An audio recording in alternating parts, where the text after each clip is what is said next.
Why you would say like a podcast like in them? About this school lapha. Why did you say that? Why do I say podcasting is difficult?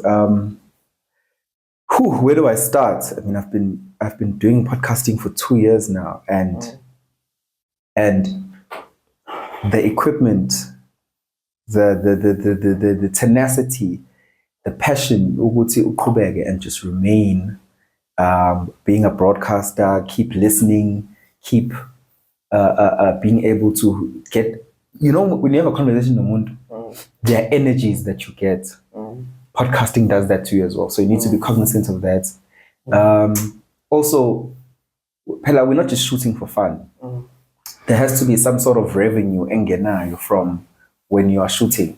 So konke lokho, it's a contribution to, should I continue with this thing? Should I not continue with this thing? That's why abantu abaningi are not comfortable with continuing their podcast after like episode 9, 10, 11, 12. Because abayibona imali ngena. You just sit down, khuluma, and people are going to watch. Anyeki imali. Views are not easy to get. For us to sit down and have this conversation, you are not guaranteed that people are going to watch, right? And you don't know how many people are going to watch. So that's another thing that discourages people. So yeah, there's many layers. Okay, so by the way, like this is P podcasting. I'm Pilani, you can call me P.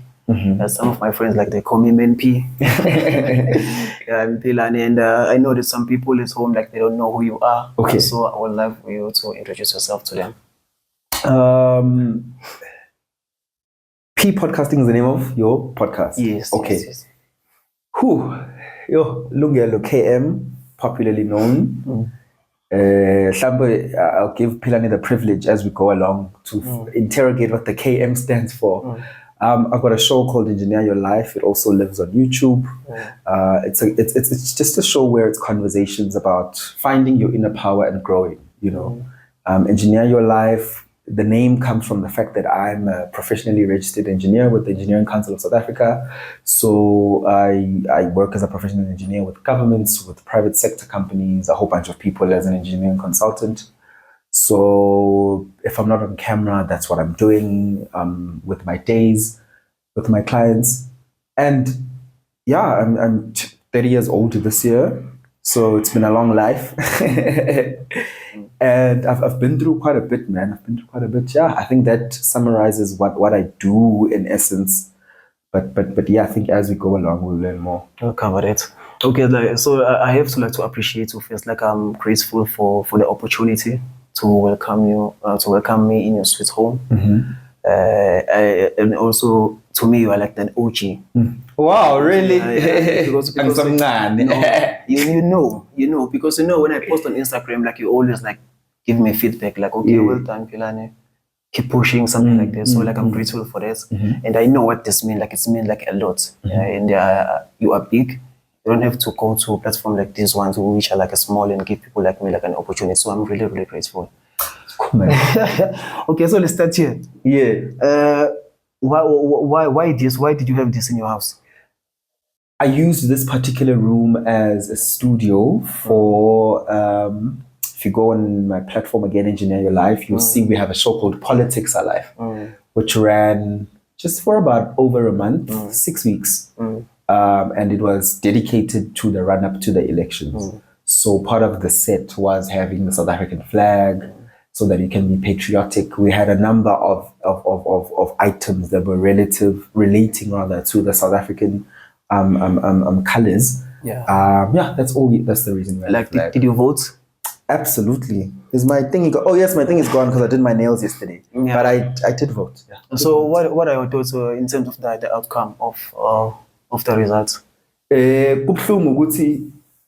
This means there is a level of instability that comes with transitioning. So we are nervous about the change. But one thing is for sure, we wanted change. We cannot live in a country where anyone, whether you are from Europe, whether you are from Mozambique, Zimbabwe, Nigeria, Tanzania, Somalia, America, where you can just walk into the country and consequences are so minimal. We cannot deal with illegal foreigners who are causing and ravaging crime in this country. We cannot deal with South Africans who are enabling that crime to perpetuate. For example, in townships, you have imali protection fee. You can't build a business and own a shop like protection fee. You can't own a petrol station. You have to pay protection fee. You can't run a construction business. I can go on and on and on. You can't have a business where you have a back room, I'm a student.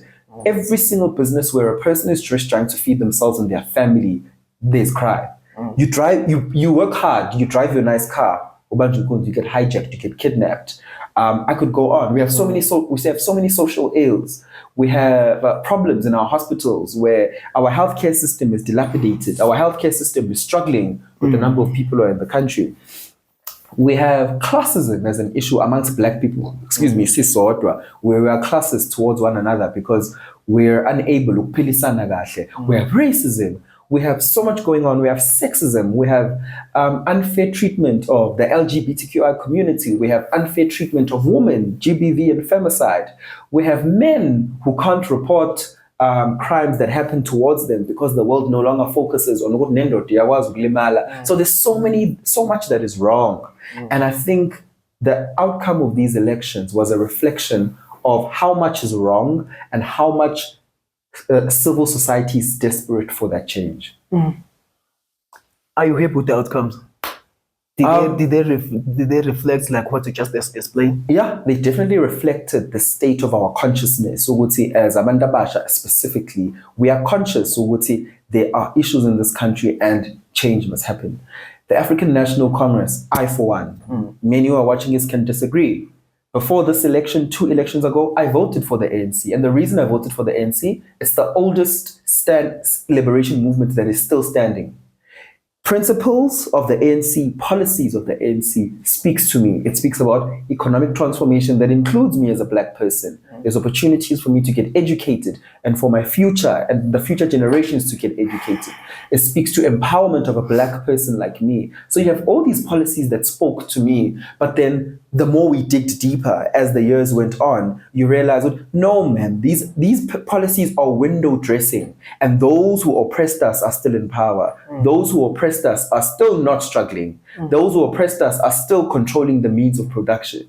So when we then come to that realization, you're like, okay, so it means the oldest liberation movement, the custodians of the power, are not serving us anymore. So Asenze Njani, either teach them a lesson or give somebody else a chance whom you believe can serve you, or just let's shake things and see what happens. Your thoughts on NHI?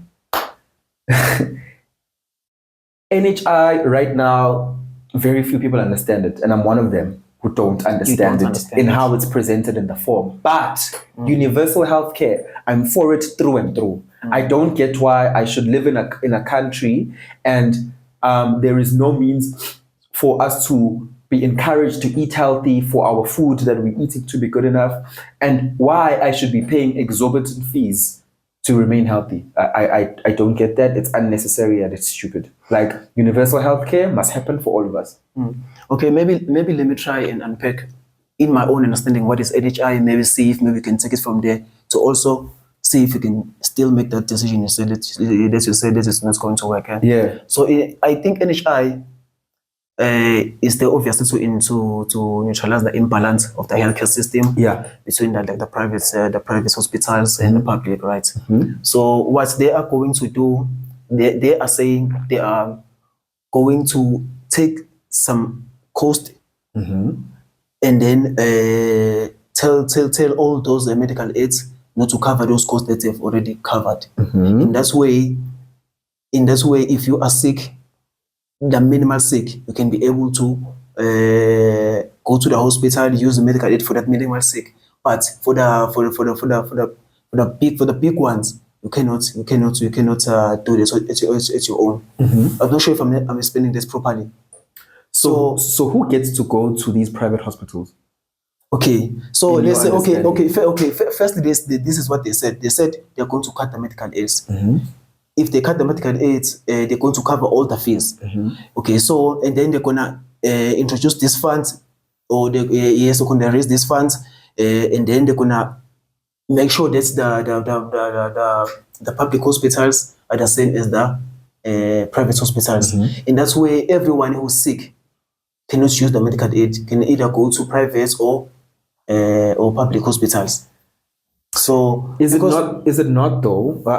The reason I'm asking you is who can use this hospital. Let me make an example.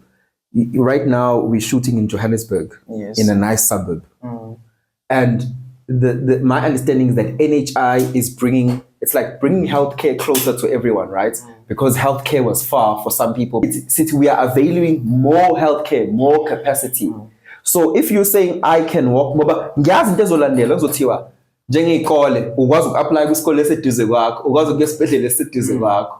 So mina njengolungelo njobula, I live in a suburb. Angibenefitini mina futhi obe-afford medical aid ukuthi sengikwazi ukuya kwi-private eseduze kwami without paying. Ngoba kuzothiwa uya kulesi eseduze kwakho. But I think they are nosemakhaya uzosuka nini aye kwi-private aye edrobheni, which is like 100 kilometers away. Yeah, I do understand, but I have to disagree like a little bit with what you are saying. I think that the point they're driving at is that those who live at Emakaya, if they have a cancer, they cannot afford. Sebenga-refer private. Yes, Okay. or they cannot get treatment because they don't afford. You see, like there are so many cases where like because they couldn't afford. Yes, we can only afford if you have medical aid. Yeah. So what they are saying is we're gonna cut off the medical aid, raise these funds, and then cover all the bills for all the people. So obviously those billionaires, millionaires, they are really not going to benefit a lot, but it's a majority case. There's a lot of South Africans who are poor. They can be able to gain using NHI. This is what they are saying.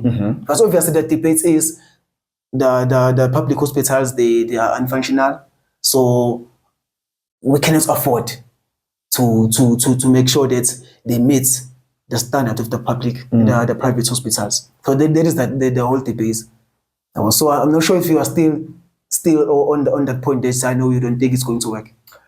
I didn't say I don't think it's going to work, actually. Oh, okay. I said I don't understand it. Okay. I need it to be further explained to us, and maybe as we go along, one can have an informed opinion. But as it stands, I believe in universal healthcare. I believe that any person who's born into the country and is a citizen of that country should be able to be ill and get medical help when they are ill. Because in theory, like this NHI thing, like is good, but in practice you don't see it happening.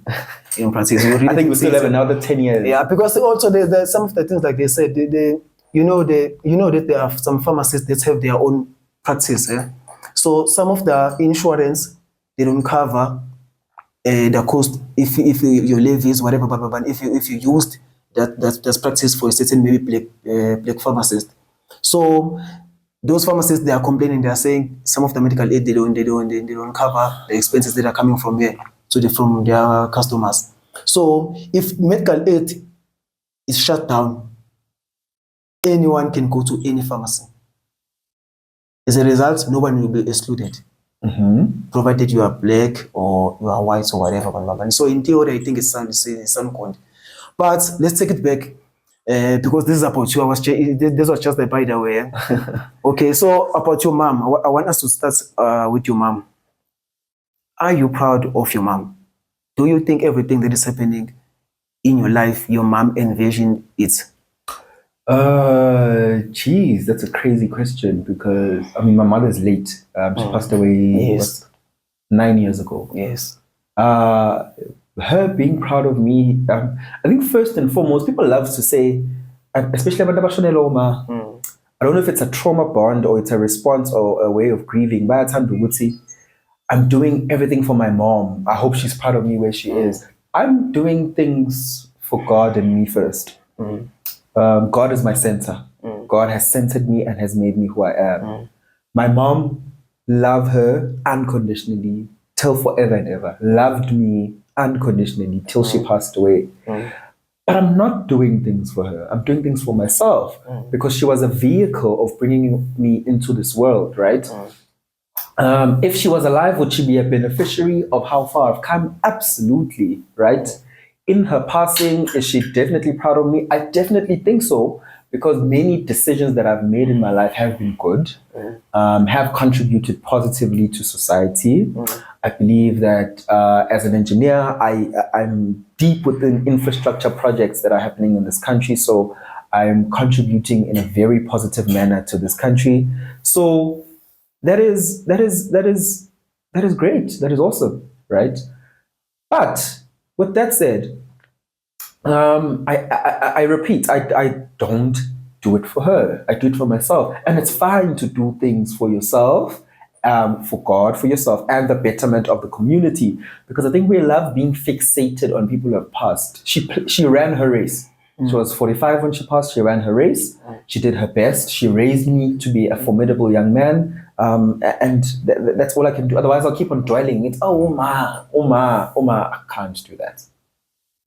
Yeah. So I'm not sure if you're answering the question. Are you proud of your mom in terms of how she raises you? Absolutely, as well. Yeah, she did a formidable job in raising me. My mother was a single mother predominantly because Ben and Baba, they were separated.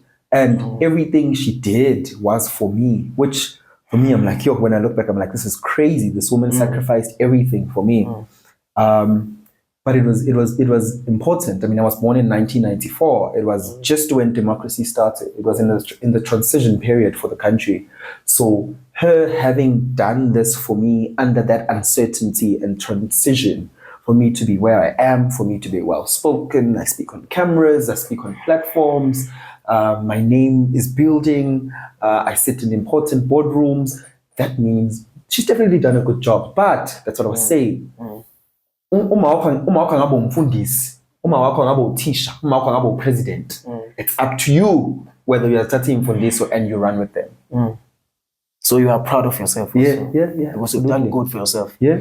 Okay, maybe can you take us a bit in terms of where was your primary school? Where did you attend your primary school, high school, university? What if I'm fundanga? There's no way. Professional engineer, no ways. No ways. I went to a school in, I don't know if you know, an area in Durban called Seaview. Seaview on the Seaview Primary School. And then I went to George Campbell School of Technology. It's in Durban North side. And then I went to University of KwaZulu-Natal, where I did my undergrad there, which was a BSc Electrical Engineering. And then I went back there 2 years later to do a postgrad diploma, which is an honors in business management. And then I took a break again for another 2 years, yes. And then I went back at UKZN Business School to do a Master's of Business Leadership, which I recently graduated in. So that's been my journey. I'm tired of school. I'm sick and tired. That's like, if you think 7, 8 years of university that I did. Tired. So this is Prince, my camera guy. Yeah. He's doing like the best in electrical engineering. Is it at UKZN? Yes, at UKZN. Prince. I'm also doing electrical engineering, my degree is still. So these are electrical people. Okay. So obviously, like, we are proud of you. Obviously, like, we look at you. Prince. 2000 Yeah. Hope he's never podcasting. Okay, so like, I want to know, you are an academics podcast. What's going on? As humans, we were multifaceted, and for the longest time, but the beauty of, as we say, what our democracy has given us and the freedom we have, to whatever extent you believe that freedom is, we become ourselves more and more. I'm confident in who I am, and the ability to explore and make mistakes, try and fail. So let's say for now, I'm trying podcasting. When did the podcasting love begin for you? I've always known I'm a broadcaster since I was young. I've always been great at speaking and how I conduct myself in public. My podcast started just 2 years ago, March 2022. So that for me was taking a leap of faith. And I've never turned back. As I said, 105 episodes later. Are you proud of yourself for that? I love it so much. My podcast is about growing and inspiring people. Oh my gosh, I'm on 3.5 million views just on YouTube. So that means 3.5 million people's lives have been transformed. Surely, if Tiwa petty register la, pros and cons, we are getting over again in Zulu. You know, gizamile to impact your people. Yeah. So what is your podcast about? I said, because I can see there you are interviewing people like Zile, Cindy McCartney, the politician. Yeah. There's diversity. Yes, it shocks you. Yes. Yes. That's what I'm saying. The tagline is the home of phenomenal conversations. And the bio is conversations designed to ignite power and help you grow. So by igniting power, we're saying, as if I were to be interviewing you, for example, as I'm interviewing Upilani, what is his story? And I'm using my skill out of Pilani's story in how I get him to tell his story. For you watching from home, driving in your car, listening in your taxi, listening in res, for you to say, I relate to that 3 minutes, and in that 3 minutes, I will take this practical decision that will change my personal life. So your power has been ignited. And when you take that decision and you act on it, you are now growing. So that's what we're doing. So whether it is a Cindy Makatini who's controversial, or it's a pastor, or it's a polygamist, or it's a celebrity, or it's a musician, or it's an actress, on my podcast, they are welcome. But what we won't do is kulumi indaba. We're gathering what in their journey can help my viewer, my listener, ignite their power and grow. I've noticed that there's a guy who is now, I don't know, in your absence, is taking over. Like, who is the name of that guy? Harrison. Yes. Is that the guy who interviewed like Nota? Oh, yes. He's the host of Politics Alive. Why him? Remember, I believe in let's grow together. I'm not more mina. Yazi, yo, impilo nzima guys. Umone into yokugcina ofanele ube focused kuyona. Just give another person a chance, especially if a person can prove to you that they can do that well. Give a person a chance until they prove you wrong. If they're still proving you right, I'm not losing anything. We're candles that are just lighting each other up. That's all. You said you moved like your studios just a few minutes ago. A few weeks ago. So does that mean like your studios were here? Yeah. So like Zile, Cindy McCartney, like they were sitting here. Everyone. Yeah, they were sitting here. On the other chairs, the grey chairs. Remember the big chairs? No, the point is they were in this room. The point is, what is your relationship with those three, Cindy McCartney, Zile? Because I didn't see that coming, by the way. I don't have relationships. Ask me why. I don't have relationships. My podcast it's work. I respect boundaries. My producer sources guests. My producer is a person who works for the show. The show has a vision.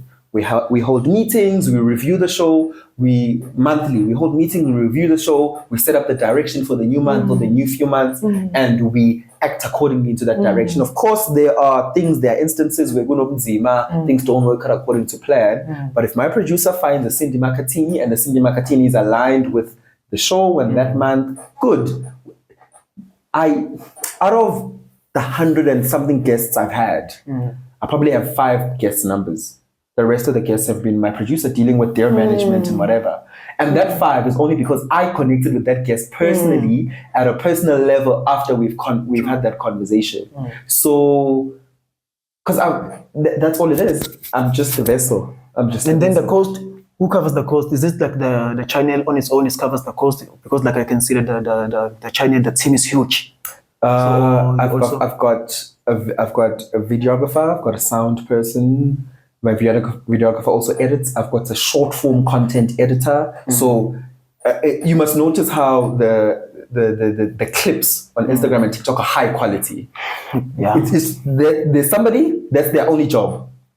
That's their only job. Her name is Tigis of Villagaz. Now don't steal her, people. But that's her only job. That's her only job. Female. It's a female. Wow. Yeah. That's why you'll see, I think our TikTok is on more than 10 million views and like 50-something thousand followers. There are many views that are over 500,000, some are over 1 million views. She's mastered her job. There are techniques to short form content. People don't know that. And she studied it because that's all she does.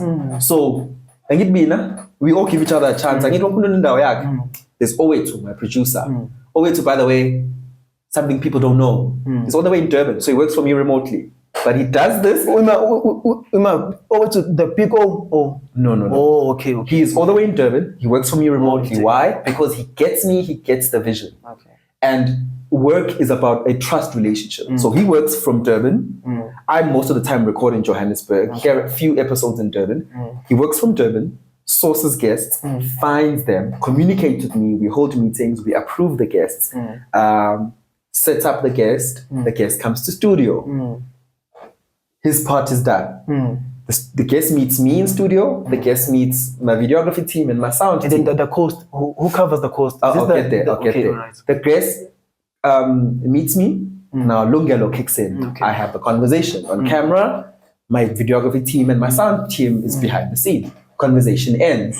Guests, thank you for coming. I'm done. Guest communicates with Owetu. Everything else continues.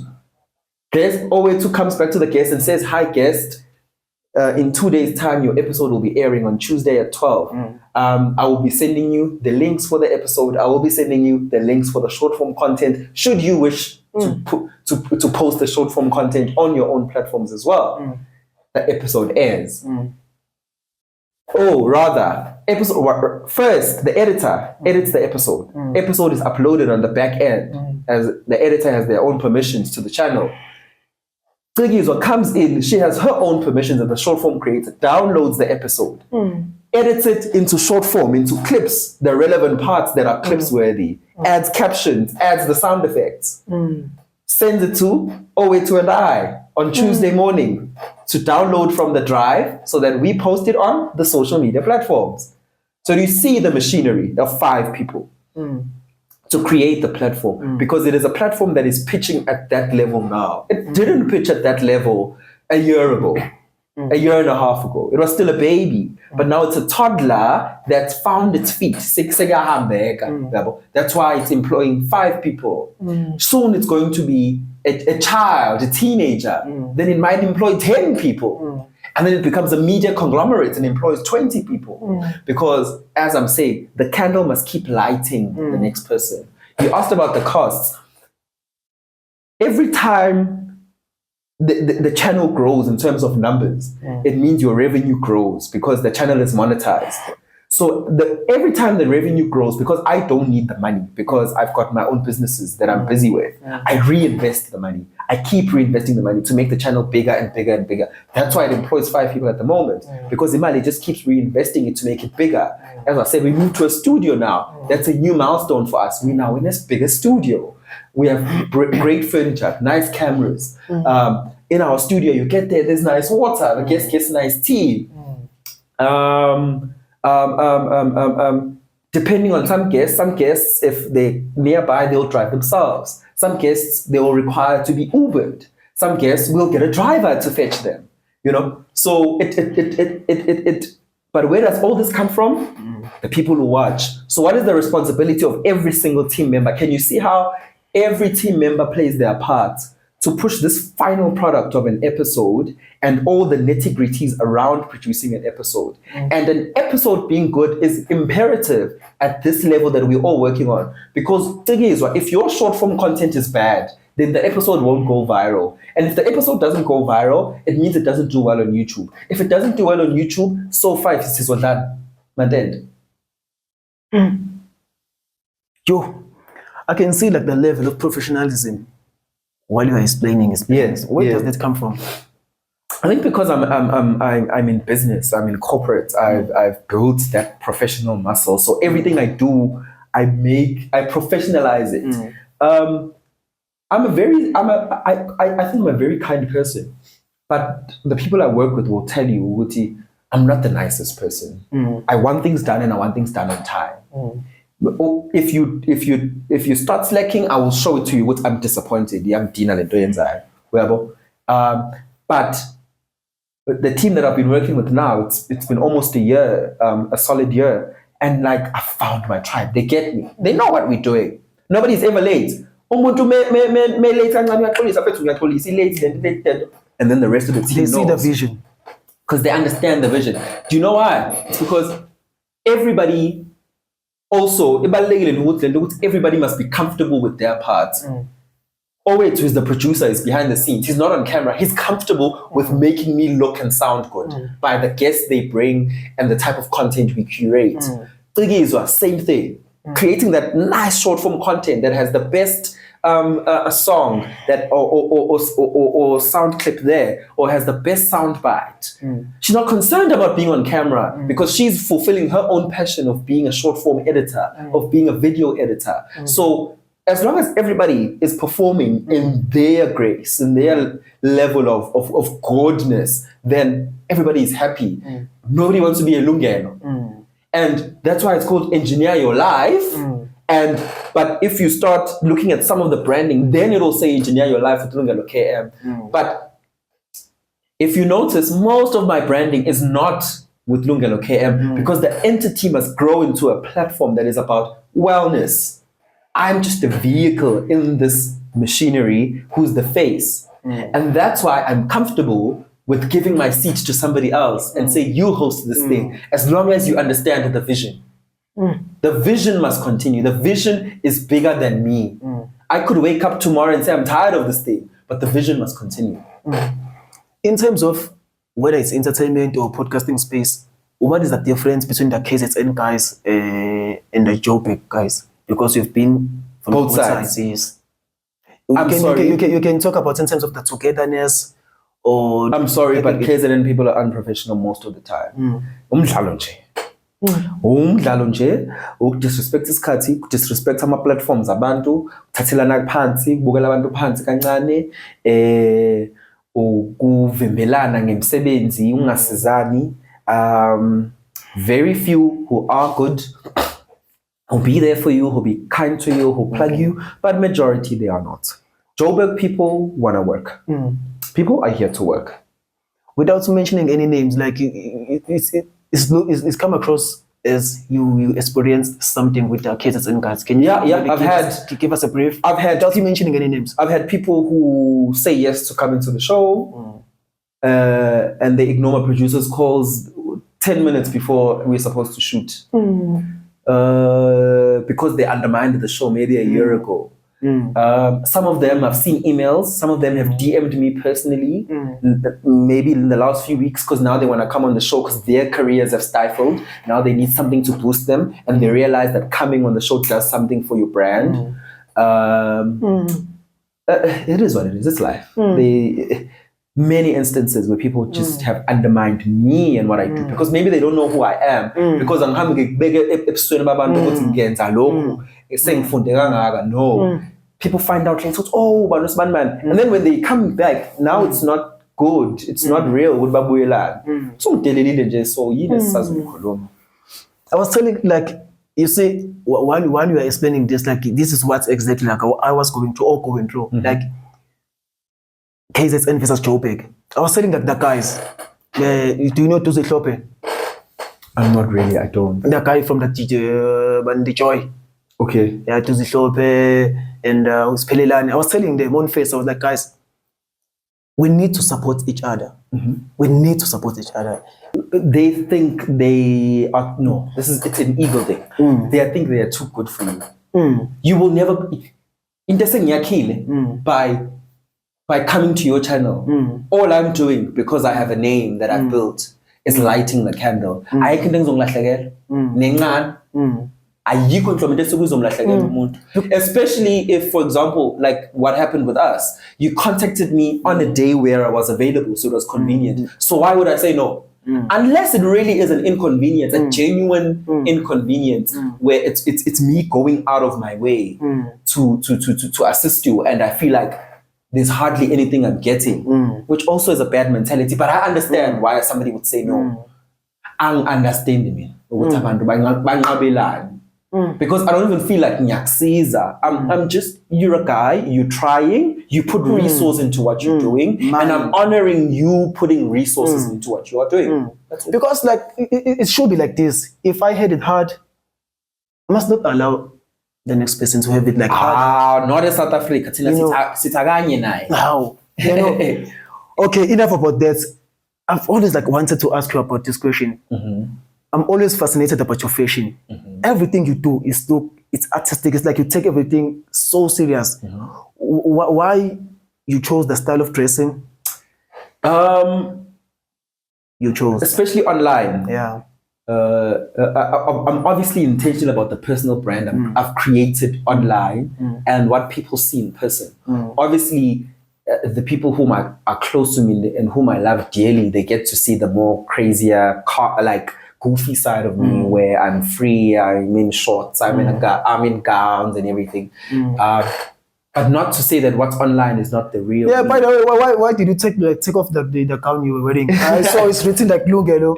Like why? Because it's personal. It's my gown. No worries. Yeah. Okay, I can carry on. So, just how you dress up. Also, when you walk into a room, it commands attention and how people should respect you, and it's intentional. I mean, on your show, I'm respecting you. I'm dressing up in a nice jersey because it's cold, and I'm wearing a white top.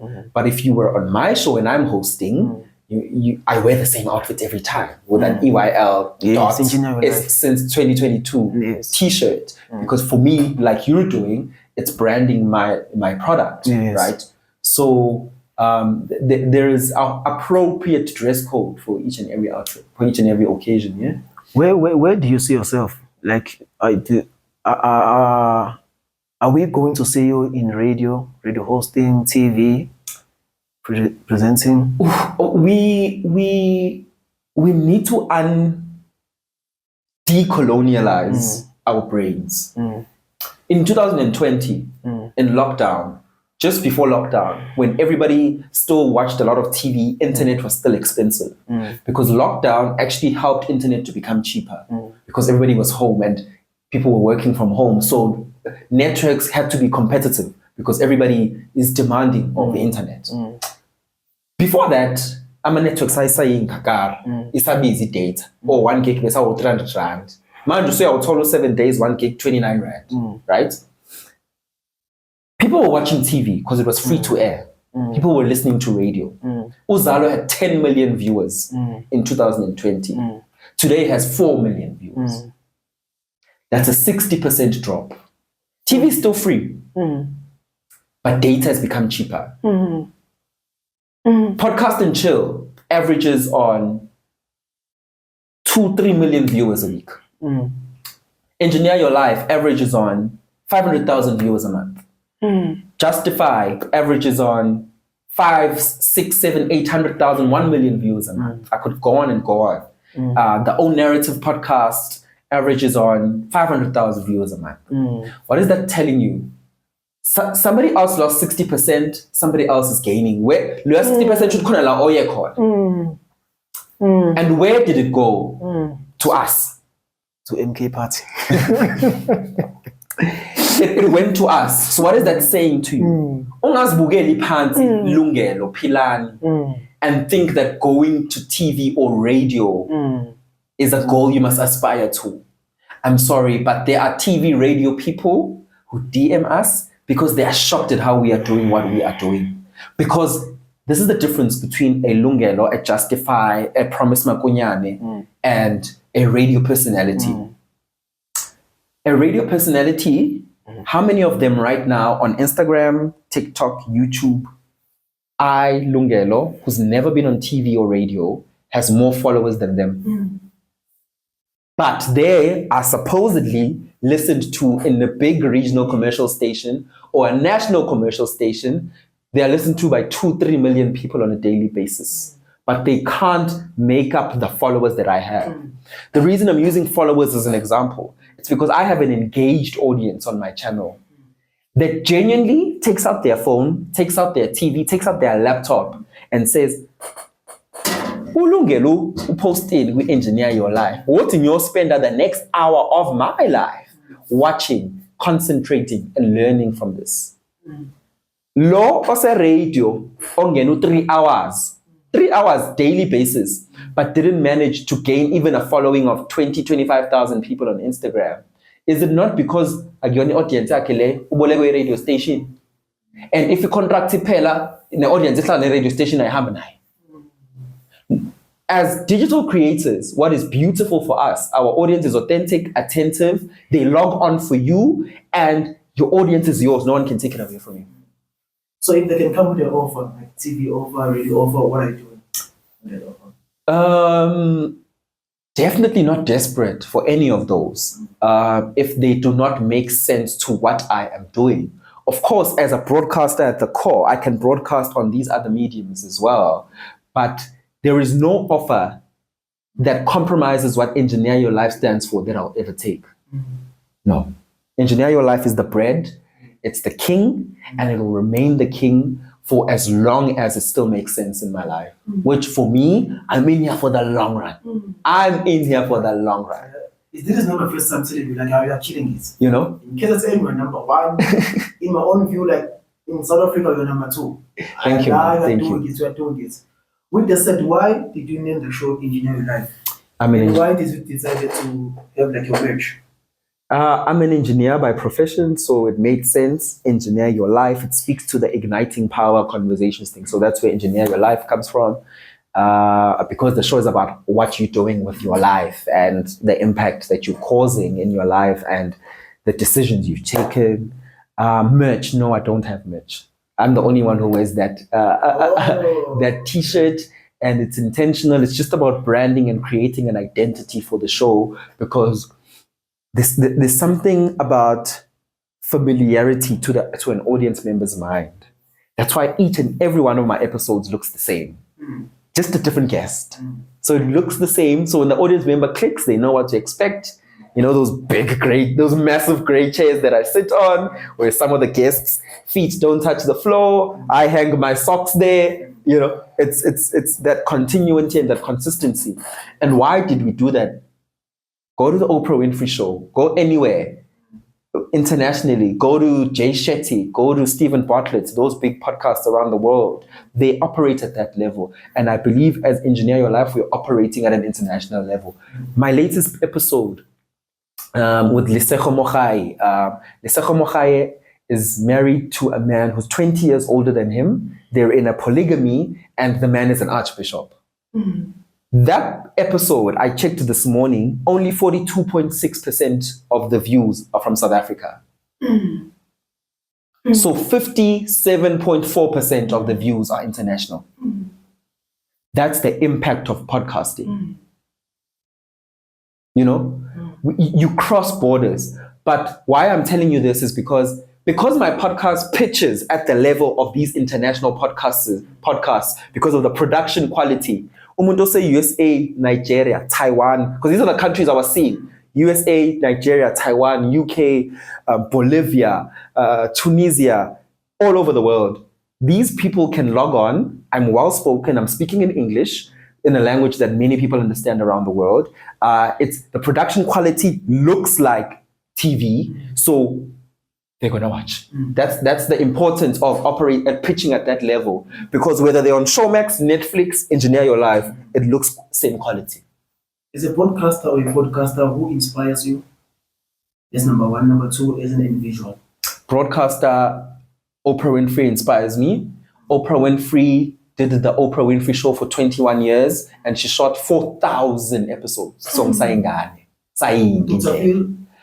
those people. I'm not sure how many Dr. Phil has shot, but Oprah Winfrey definitely in that sense. In short, do you attend church?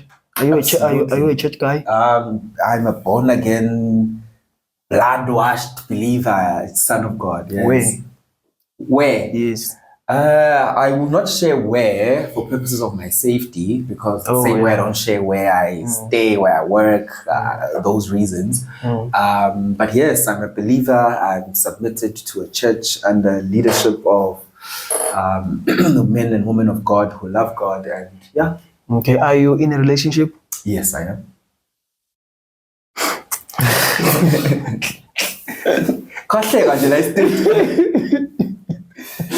Okay. So when it's all like said and done, Yeah. how do you wish people can remember you as? The guy whom, when they looked at, they were like, that is intriguing. He was well presented. So because he looks well presented, let me hear what he has to say. And when they heard what I had to say, their life changed positively in such a huge impact. They were able to make practical decisions. If they smoked, they decided that day, instead of smoking 30 cigarettes a day, I'm now trying my best for my health to move to just 5 cigarettes. I may not be quitting the habit completely, but I'm trying. And because this guy I'm seeing called Lungelo is living his life in a manner where he influences positivity, and in that positivity there's humility, there's kindness, there's grace, there's understanding, there's forgiveness, all these fruits of the Spirit that Christ speaks of, where that make us who we are as good humans, as humans who have a good moral compass. I hope they get that out of me and they're able to implement that in their lives. I'm not implementing those perfectly, no, otherwise I wouldn't need God, because God is hospital, constantly working me, my inner being, and how I relate to other people and my actions. So please remember me as that guy who would say, after you met him, whether online, in person, and you heard him speak, you were like, oh my God, this is what I've needed to hear all my life. Are you that kind of guy that's in your funeral, maybe you will arrange it in terms of like who is going to speak, blah, blah, blah, blah, blah, blah? Interesting. And if so, who are those people? I've never thought of my funeral, but my whole thing with death, I'm 30 years old. Some people always say, why don't you have children? I say, I was going there also. Children are, you can argue, children are the lowest form of leaving a legacy. Maybe try to explain this. You can have sex for 3 minutes and conceive a child. Yes, true. Building a name, building a brand, having streets named after you, churches named after you, chapels, maps, geographies, podcasts, growing a following, that takes work. Every day and build. Having your name on a certificate, on 1 degree, a 2nd degree, a 3rd degree, whether I'm alive or dead, my student number 2135032285. In 70 years' time, where you KZN, when you say the student number, it pulls up my name as a person who's qualified in this. Because I put in the work to do that. Net dead beats. Mithi sabantu about 12 isibiza ngobaba kodwa yenza ngaluthi emhlabeni to raise those kids. That's the lowest form of leaving a legacy. Of course, it's different when you raise a person you bring into this world into being a formidable person. Obviously, you've done great. But fundamentally, to go around asking people why they aren't parents, and people telling you, amafako or ifalako lizoba yini, ifalami, for me, is to change lives. And then I think in the trajectory I'm going, at 40 years old, even if I die, like AKA dying at 35, even when he dies at 35, I can assure you, in 10 years' time, we will still say AKA. Even if AKA didn't have a Cairo, which is a child, which he raised well. Even if it didn't have a Cairo, but ithukutukuza AKA ziyamphilela ngaseko.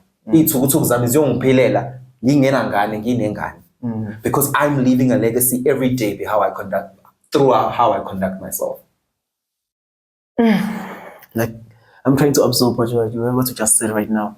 So like in your world, Okay, are you maybe trying to say you would advise people not to have children, perhaps? I don't have a problem. I do believe we're overpopulated as the world. So ingane yakho extra pillar really doesn't change our society. You're adding to our problems. We have healthcare issues where men are failing to raise kids. Your child is coming into this crime-ridden South Africa. You're probably poor. 90-something% of the people who are bringing kids, they are poor. So chances are you shouldn't be bringing a child into this world. But if you do bring it, I do believe children are a gift from God. But if you do bring it, understand that the gift is the small part. You have a huge responsibility with this person, and you need to give them a good quality of life. You are bringing a burden into society if you are bringing a child into this world, and you yourself, your life is a mess. Furthermore, we have too many stupid people making babies. So we are making more genetically stupid people. So if you're stupid and you make bad decisions, yes, as Pumi, but genetically and through your heredity means that chances are your child will be stupid too. So sakela abantu stupid, you will say yes and disela. Abantu stupid like let's have more Beyoncés, more Minister Ronald Lamola. Let's have more AKAs. Let's have more Caspers. Let's have more Lungelos having kids. But let's get my point. No. Let's have more LungeloKM, I agree. But LungeloKM is saying, nope. I didn't say no. I'm saying when I have kids, it would be a decision that I've consciously taken. It's not, I'm not pressure or to build a legacy.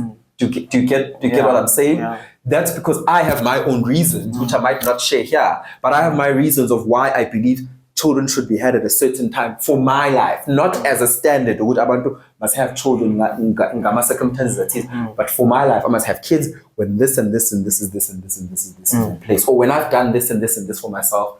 You get what I mean? We are not debating or whatever. Like this is coming from the point, like from the good part of it. You are saying on the other hand, if it's not about you were saying like it's not about your mom, it's about how you handle yourself.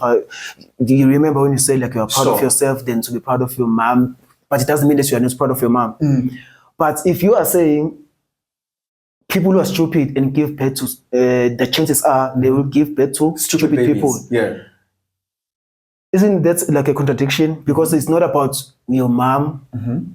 Is stupid. It's about how you handle yourself, as like you said before. My mom was a teacher. She had an honors in education. My mom went to UKZN, the same UKZN I went to. So you amplify what's there most of the time with your parents. My mother was an educated woman. Before she died, she had been working for 24 years. I just took the education to another level beyond her. Do you get my point? Yeah. Number one. Well done. Yeah. Thank you very much. Okay. Cool, man. I really appreciate you. Enjoy your trip. And you know deep down that you saved my life for today. Nice. Okay, thank you.